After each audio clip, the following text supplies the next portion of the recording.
কোথায় আছে আপনার 600 দিন থাকতে কোথায় আছে আমরা শুরু থেকে জানি 600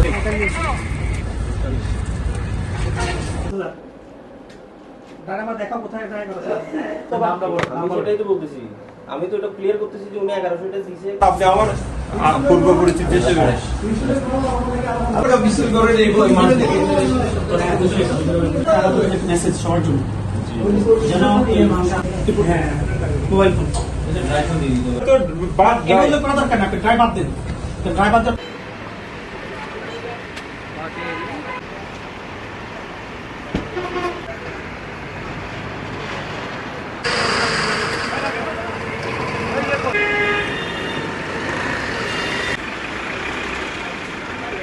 আজকে বিভিন্ন ফিলিং স্টেশন যেগুলো রয়েছে আমরা এগুলো মনিটরিং করছি। তো আমরা এ পর্যন্ত বেশ কয়েকটা ফিলিং স্টেশন মনিটরিং করেছি। তো এখানে এসে আমরা যেটা দেখলাম, আমরা প্রত্যেক দিন প্রত্যেকটা ফিলিং স্টেশনে কত লিটার তেল মজুদ, কোন প্রকার কত লিটার তেল মজুদ রয়েছে সেটা আমরা তথ্য সংগ্রহ করি। তো সেই মোতাবেক ভাটিয়ারি ফিলিং স্টেশন গতকালের তথ্য দিয়েছে যে আমাদের এখানে অকটেন মজুদ ছিল 1100 লিটার। আমি এখানে বাস্তব মজুদ দেখতে আসলাম, এখানে আমরা বেশ কিছু তথ্যের গড়মিল পেলাম। বাস্তবে দেখা গেল যে এখন পর্যন্ত ওনারা সারাদিন বিক্রি করেছেন, বিক্রি করার পরও এখন পর্যন্ত ওনাদের কাছে প্রায় 1700 লিটার তেল মজুদ রয়েছে। তো এটা আমরা ওনাদের যে আমাদের প্রাপ্ত তথ্য আর হচ্ছে যে আমাদের যে প্রাপ্ত বাস্তব মজুদ এর মধ্যে গড়মিল পরীক্ষিত হয়েছে। তো আমাদের মনে হয়েছে যে এটা অবৈধ মজুদের উদ্দেশ্যে হয়তো এই তেল তথ্য ওনারা লুকিয়েছেন। সেই জন্য আমরা ওনাদেরকে মোবাইল কোর্ট আইন মোতাবেক তাদেরকে 50,000 টাকা জরিমানা করেছে।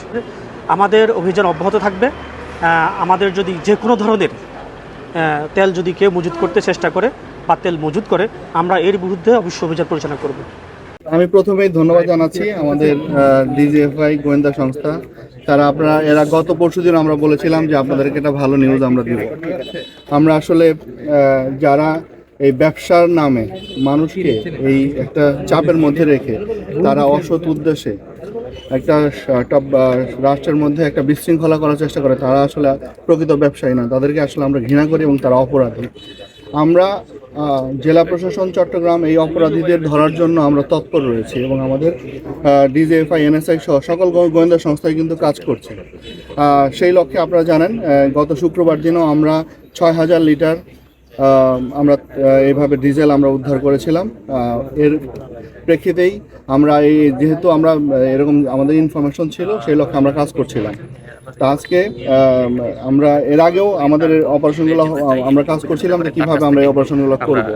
তো আজকে যখন কনফার্ম হওয়া গিয়েছে তখনই কিন্তু আমাদের পুরো টিম, আমাদের ম্যাজিস্ট্রেট সহ এবং গোয়েন্দা সংস্থা টিম, পুলিশ সবাই এসে কিন্তু এগুলো জব্দ করতে আমরা সক্ষম হয়েছি। আমাদের কাছে আরও কিছু ইনফরমেশন ছিল, আমরা সেখানেও গিয়েছি, সেখানে অবশ্য পুরোপুরিভাবে আমরা তেল পাইনি। এখানে আমরা 25,000 লিটার তেল পেয়েছি। ইতিমধ্যে আমাদের জেলা প্রশাসন আমরা ইতিমধ্যেই প্রায় 31,000 লিটার তেল আমরা জব্দ করেছি। এবং আপনারা জানেন যে 98টি মামলা এই তেলের মূল্য বৃদ্ধিকে নিয়ে এবং কালোবাজারি এবং সেটিকে মজুদ করা নিয়ে ইতিমধ্যে 98টি মামলা হয়েছে। প্রায় 4 লাখ টাকার মতো আমরা কিন্তু জরিমানা করেছি। আমাদের পুরো টিম, আমরা আমাদের গোয়েন্দা সংস্থা, পুলিশ, ম্যাজিস্ট্রেট সব কিন্তু আমরা কাজ করে যাচ্ছি, কারণ আমরা আমাদের আসলে তেলের কোনো ঘাটতি নেই। এবং এই মাসেও আমাদের এই 10টি, আজকে সিঙ্গাপুর থেকে একটি জাহাজ আমাদের কোর্টে ঢুকবে, আমি একটু আগেও কথা বললাম, সেখানে প্রায় 30,000 লিটার ডিজেল নিয়ে ঢুকছে। তার মানে কি আমরা কিন্তু আসছে তেল, এবং এই মাসে 10টি জাহাজ আজকে চট্টগ্রাম বন্দরে আসছে। সুতরাং তেলের কিন্তু কোনো ঘাটতি নেই। এবং আপনারা জানেন যে বাংলাদেশের ডিজেলের যে চাহিদা আছে তার কিন্তু এই 112 মানে প্রায় 12,000 মেট্রিক টনের মধ্যে 1,000 মেট্রিক টনের মতো চাহিদা শুধু এই চট্টগ্রাম। এটা মালিকানা কি আজকেরটা, যেটা আজকের এটার মালিকানা যারা আমরা কিভাবে মজুদ করছে, কেন তাদেরকে আমরা খুঁজে বের করব, কাউকে আমরা পাইনি এবং তাদের বিরুদ্ধে নিয়মিত মামলা হবে। 1974 সালের যে বিশেষ ক্ষমতা আইনে তাদের বিরুদ্ধে মামলা হবে এবং আমরা মামলা হওয়ার পরে তাদের বিরুদ্ধে ব্যবস্থা গ্রহণ করব। আমরা একটু তারা এই ইসের মধ্যে টেনশনের মধ্যে রেখে এবং তারা তাদের ব্যবসা, অসৎ ব্যবসা তারা হাসিল করতে চায়, তাদেরকে আমরা সতর্ক করে দিতে চাই। আমরা দৃঢ় প্রত্যয় নিয়েই আমরা সবাই মিলে কাজ করছি।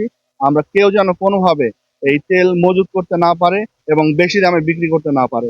আর আমি আরেকটি কথা বলবো যে আমাদের যারা মোটর বাইকাররা আছেন ভাই, আপনাদেরকে বলবো আতঙ্কিত হওয়ার কিছু নেই। আমাদের যথেষ্ট পরিমাণে অকটেন এবং পেট্রোল, ডিজেল সবকিছুর মজুদ আছে। আপনারা কেন আতঙ্কিত হয়ে বেশি তেল নেবেন? তেল তো আমাদের কাছে আছে, সুতরাং এটি নিয়ে আতঙ্কিত হওয়ার কিছু নেই।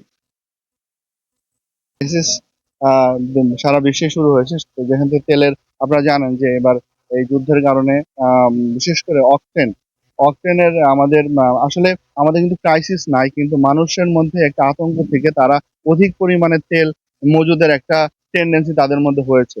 তো সেই সেই দিক থেকে যারা তেলের ব্যবসা করে তারাও কেন যেন একটু অধিক পরিমাণে একটু মজুদ করে তারা মনে করছে যে এটা আমরা যদি বেশি দিন রাখতে পারি, এরপরে যদি দাম বেড়ে যায় তখন তারা একটা বিজনেস করবে। এই যে একটা অসৎ একটা মেন্টালিটি, যখন তারা এই অসৎ মেন্টালিটিটা তাদের মাথায় এসে তখনই কিন্তু তারা এই কার্যক্রমগুলো শুরু করেছে। এবং আমরা যখন এটা বুঝতে পেরেছি আমরা কিন্তু তাদের বিরুদ্ধে কার্যক্রম গ্রহণ করছি এবং তাদের বিরুদ্ধে আমাদের মামলা হচ্ছে। আমি তো বললাম ইতিমধ্যে আমাদের প্রায় ৯৮টির মতো মামলা হয়েছে।